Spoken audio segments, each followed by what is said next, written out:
esta unidad vamos a hablar de requisitos, de necesidades, de cómo definirlos correctamente y cómo gestionarlos para asegurarnos la satisfacción del cliente. Imaginemos esta situación. Acabamos de terminar el proyecto, somos los project managers y hemos hecho el trabajo necesario, el scope, el alcance, en el tiempo y el costo planificado. Por lo tanto, estamos contentos. Le enseñamos el producto a nuestro cliente y el cliente nos dice que no le sirve. ¿Qué ha podido pasar? Pues fijaros que una de las primeras cosas que deberíamos preguntarnos es si se han identificado correctamente todos los requisitos, tanto del cliente, usuarios principales, los principales, en sumidas cuentas, stakeholders que van a utilizar o aprovecharse de ese producto. Por lo tanto, si queremos hacerlo de una forma sistemática, si queremos asegurarnos que al final el resultado será favorable y que nuestro cliente quedará contento, debemos seguir unos pasos. Lo primero es, evidentemente, identificar al cliente, pero no solo al cliente, sino al resto de stakeholders o agentes interesados, ¿no? Los que van a participar y los que afectan o se van a ver afectados por el proyecto. Y a partir de ahí, identificar sus necesidades o sus requisitos. Evidentemente, si fallamos la primera parte, si no sabemos quiénes son los que van a ser afectados por el proyecto, los que van a usarlo, ¿cómo vamos a saber sus necesidades? De hecho, esta fase sería, o este paso, sería clave. Y la identificación de agentes y su gestión también se nos antoja como algo principal y muy importante a la hora de conseguir el éxito del proyecto. Una vez que tengamos identificados los requisitos, estos deberíamos también saber cuáles son los más importantes, debemos priorizarlos y asegurarnos que cuando ejecutamos el plan y cuando se termina el producto, estos requisitos han sido incorporados tanto en el plan como en el producto. Pero fijaros que la última parte para conseguir que nuestro cliente sea satisfecho es la validación. ¿Qué significa? Que incluso aunque hayamos hecho todo bien, aunque hayamos ejecutado el producto como queríamos hacerlo, el resultado del producto exactamente igual que está planificado y conforme a lo mejor nos dijo también nuestro cliente, eso no es suficiente. Tenemos que mostrárselo, tenemos que dar que lo utilice, que lo pruebe y que se asegure que efectivamente eso le sirve.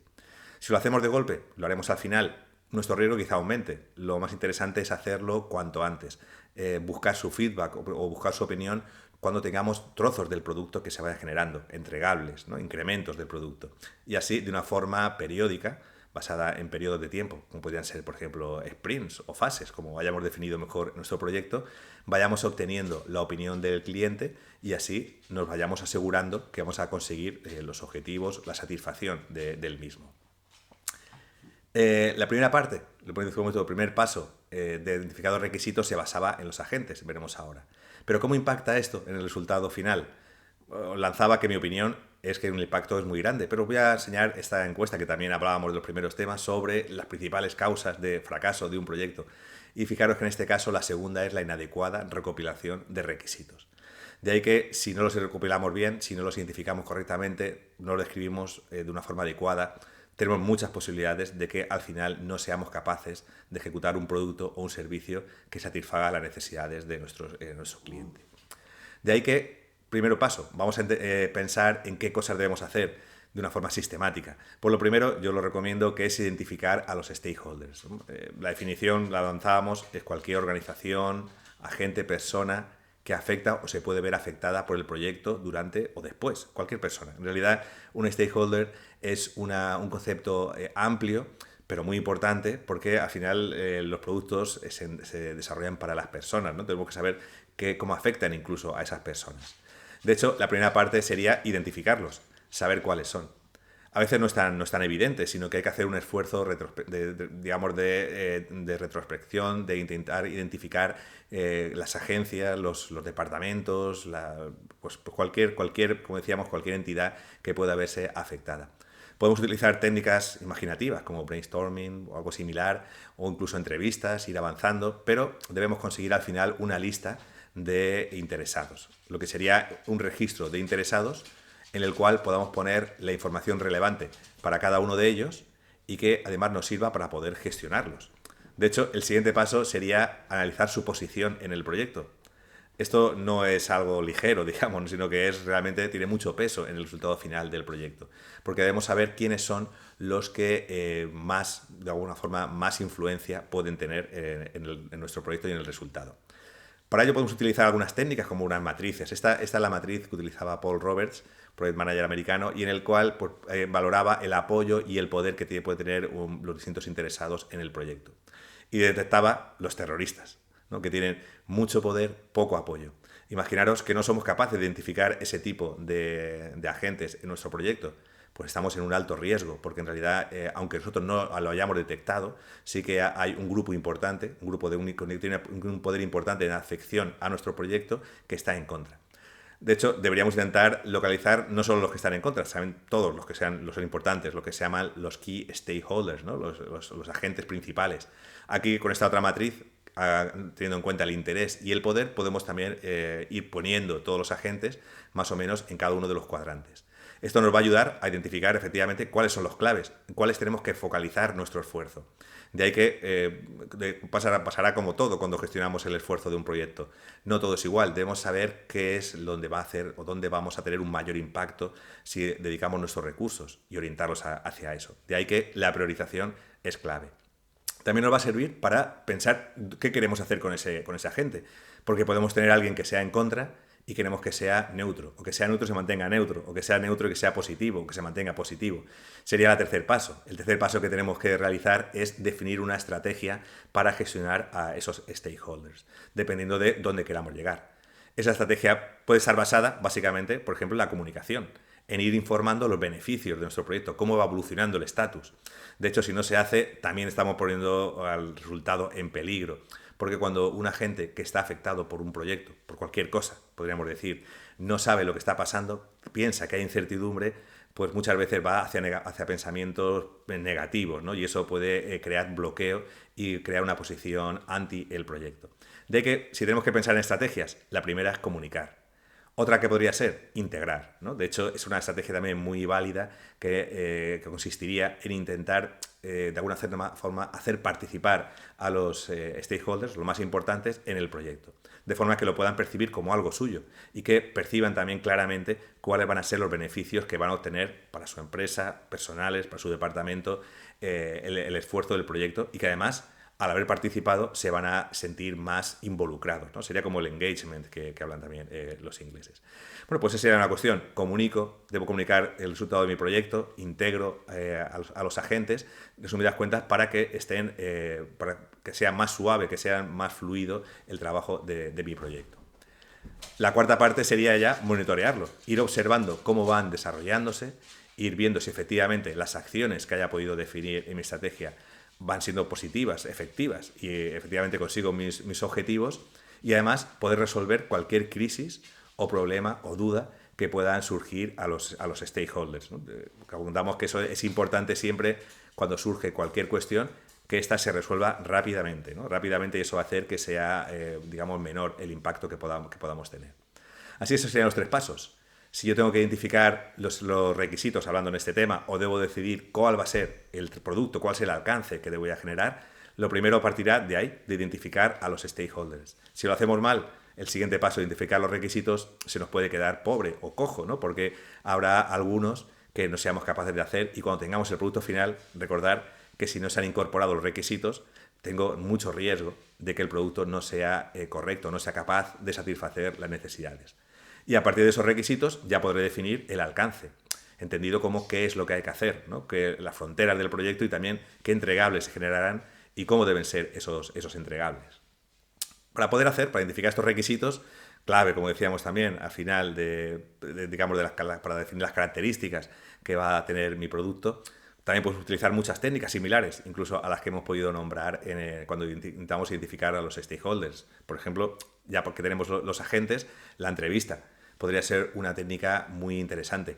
A partir de que nos reunimos con esos interesados clave y le vamos preguntando qué necesitas, qué quieres de ese proyecto, ¿no? ¿Qué es lo que necesitas? Y lo vamos apuntando, lo vamos revisando, y esos serían los requisitos que podría tener en cuenta. Pensar también que las entrevistas, si las hago de una forma estructurada, basándome en datos de proyectos similares, creando como una especie de checklist, pues va a ser más interesante, de alguna forma, porque voy a intentar, o lo que voy a conseguir es no olvidarme de algunos requisitos que en otros proyectos han funcionado. De ahí que la lección se aprendía a recordar que es un aspecto clave.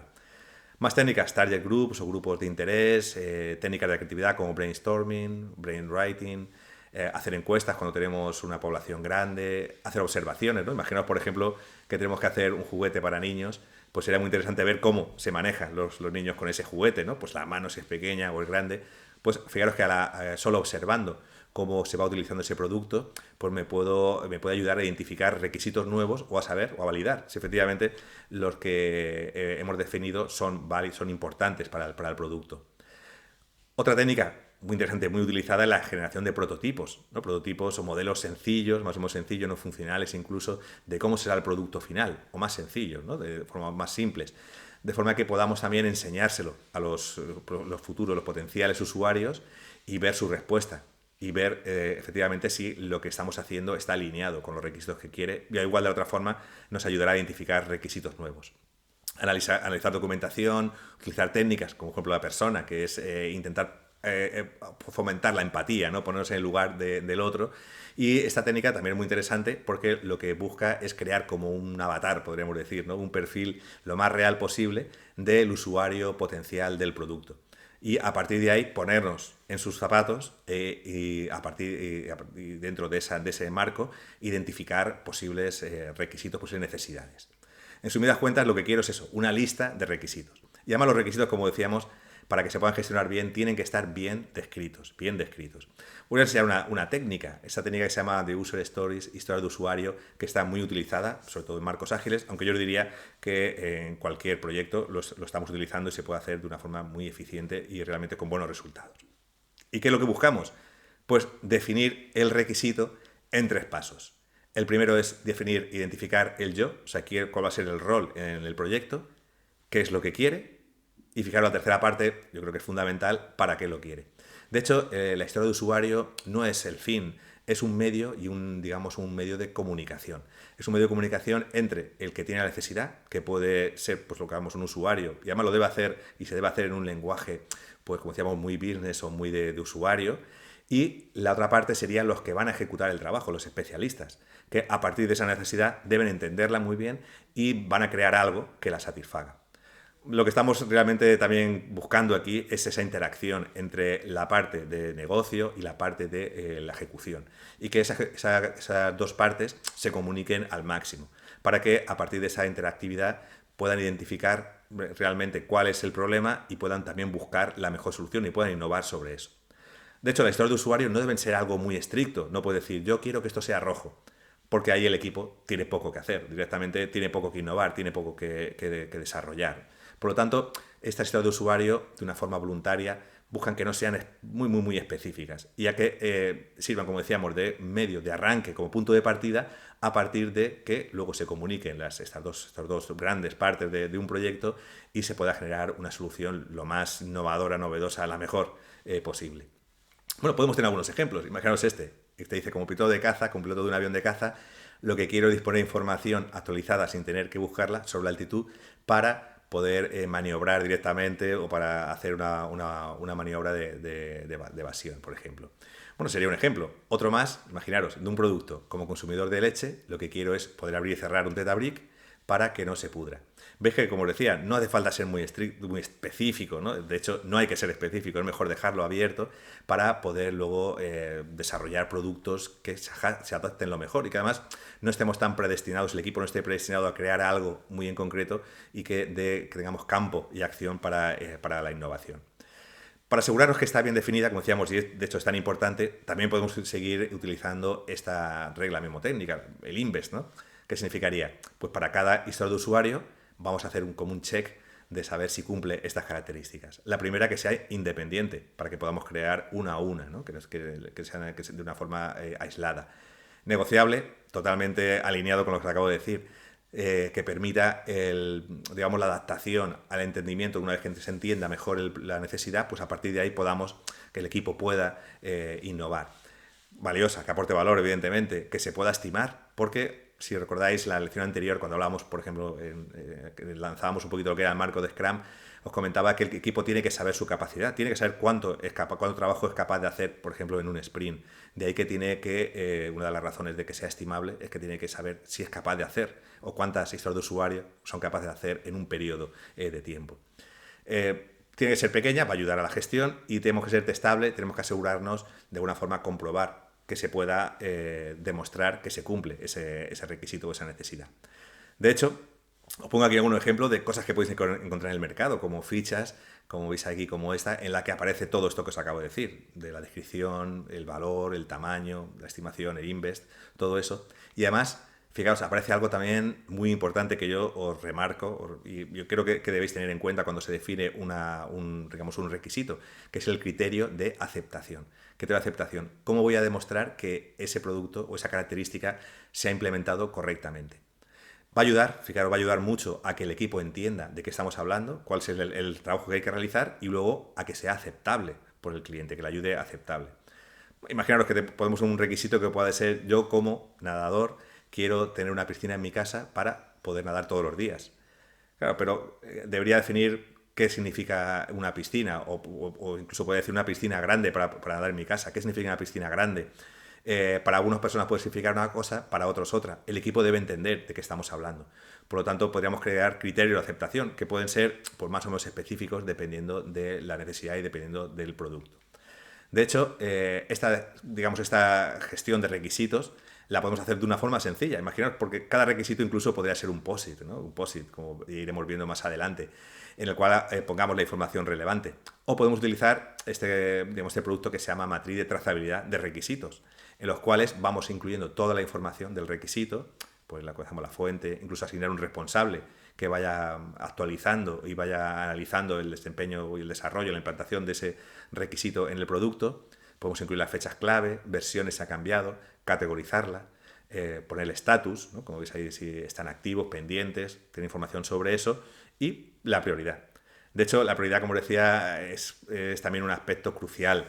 Si tenemos una matriz de trazabilidad o tenemos un product backlog, que sería igual, una lista al final ordenada de funcionalidades, como decíamos, si esa lista no está priorizada, nos falta un valor muy importante, porque no somos capaces de identificar precisamente dónde está el valor para mi cliente, y puedo correr el riesgo de no focalizarme donde más importancia vamos a tener, ¿no? Bueno, aquí tenéis, os pongo un método que es el de Moscou, de los más usados y muy sencillo. ¿Y qué consiste? Pues que vayamos asignando a cada requisito, a cada funcionalidad, pues una letra, una M, una S, una C, una W, dependiendo de su importancia. Las M son las primeras, las más importantes, las must, son las que debemos hacer seguro, son las que queremos que se implemente en nuestro proyecto. Una vez que la tengamos, pasaremos al should, luego al could, y también vamos a ver, interesante saber las que no hay que introducir. Esto me permite, como decíamos, saber, por lo menos de un primer vistazo, cuáles son las funcionalidades a las que el equipo va a centrarse y va a hacer primero. Y si me sobra tiempo, me sobran recursos, pues seguiré con las siguientes. Podemos utilizar una técnica más, comparación entre pares. Bueno, muy sencilla. Le podemos presentar a nuestro cliente dos historias de usuario, dos requisitos, es decir, ¿cuál es más importante, este o este? ¿No? Básicamente. O es también, por terminar, me gustaría también poner esta técnica, que es la que se llama de 100 puntos. Cuando imaginaros que tenemos a un grupo de personas que tienen que decidir, tienen que ponerse de acuerdo sobre qué requisitos son los más importantes. Bueno, pues sería el enfoque de esta técnica, de esta herramienta, es dar a cada uno 100 puntos, ponemos la lista de requisitos y así cada uno tiene la oportunidad de ir redistribuyendo esos puntos conforme considere. Así, al final, lo que tenemos va a ser una lista ordenada en base, digamos, a la opinión de cada uno de ellos. Aquí lo que buscamos básicamente no sería saber cuál es el más importante o el primero es el segundo, sino el grupo de los 3, 4, 5 más importantes, y que todo el mundo esté de acuerdo sobre eso. Y así, pues, de alguna forma hemos priorizado y consensuado esta lista de requisitos. También podemos añadir, siguiendo una vez que ya lo tenemos priorizado, añadir ese aspecto que os comentaba clave, y es el cómo demuestro, ¿no? ¿Cuál es el criterio de aceptación? Podemos definir una métrica, sería qué es lo que me va a demostrar que se cumple, ¿no? Pues, por ejemplo, no sé, imaginaos una métrica podría ser el espesor en micras de una pintura, por ejemplo. Definimos la norma en la que puede ser, el criterio de validación, por ejemplo, los entregables, la fase que se ha hecho, que me va a dar información de dónde afecta, y el seguimiento. Eso sería, completaríamos los datos de una matriz de trazabilidad de requisitos. Bueno, tener en cuenta que, al igual que todos los productos de gestión que os vamos a mostrar, son ejemplos que pueden servir para arrancar, pero que luego habrá que adaptar a las necesidades concretas de vuestro proyecto. Finalmente, ¿cómo sabemos si algo está bien hecho? ¿Cómo sabemos si algo cumple los requisitos? Pues bueno, aquí todos podréis ver esto, ¿no? Todos tenéis en algún sitio un suelo, y en pues el ejemplo que os quiero mostrar sería una terraza, imaginaros, ¿no? Entonces, la terraza, un requisito puede ser que yo, como usuario, Quiero que el suelo no resbale para no caerme, por ejemplo, ¿no? Y ahora cuando el equipo lo hace, me lo presenta y ahora digo, lo ha hecho según el plan, lo ha hecho según lo planificado que he definido. Pero la respuesta de resbala, fijaros, esa respuesta se tiene que hacer en base al cumplimiento de la norma que hayamos o el criterio de aceptación que hayamos definido. Comento norma porque en muchos casos es interesante fijar un estándar, una norma ya existente en la cual incluso podamos definir cómo se va a demostrar. Si va a ser porque se va a hacer un análisis o un testing sobre todas las unidades o sobre un porcentaje o de qué forma se hace o si lo debe hacer una empresa independiente. En cualquier caso, al final lo que yo necesito es tener un documento o un registro que me diga que efectivamente ese producto está verificado. Y está verificado desde el punto de vista de que cumple los requisitos, cumple los estándares de aceptación que hemos definido. Y de esta forma ya se lo podamos enseñar al cliente. De hecho, un error sería enseñarle al cliente un producto sin asegurarnos que efectivamente cumple esos requisitos que hemos definido. Por lo tanto, sería así.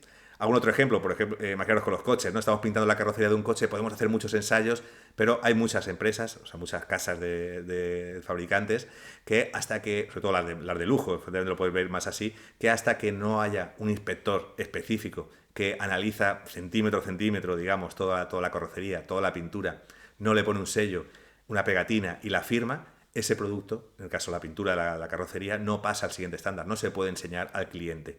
Así nos aseguramos que al cliente le vamos a enseñar cosas correctas que hayan sido según los criterios que hayamos decidido. Y por lo tanto, la pregunta ya no será si el suelo resbala o si la pintura o si está bien pintado el coche, sino si, ya sabiendo que eso es así, si te sirve. Para terminar, me gustaría mostraros el concepto de la épica. ¿Y una épica qué es? Pues sería una funcionalidad muy grande que no somos capaces de gestionar de una sola vez. Así no nos cabría en un sprint, por ejemplo. Y lo que nos da es una forma de organizar, jerarquizar el trabajo del proyecto. Las épicas las podemos descomponer en historias de usuario, que luego a su vez serán descompuestas en actividades por los miembros del equipo para conseguir los productos y asegurarnos que estos productos efectivamente llevan incorporados las historias de usuario. Como veis, este tema es fundamental. Estamos hablando sobre cómo crear el producto, qué cosas debemos tener en cuenta. Y ya para terminar, pues recordar esos pasos. Primero debo saber quiénes son los stakeholders, clave en el proyecto. A partir de ahí identifico los requisitos y luego generaremos el alcance, como veremos en temas posteriores. De hecho, en los siguientes temas estableceremos o analizaremos qué métodos o qué pasos debemos seguir para ser capaces de generar producto y ese producto gestionarlo y asegurarnos que cumplimos los objetivos del cliente.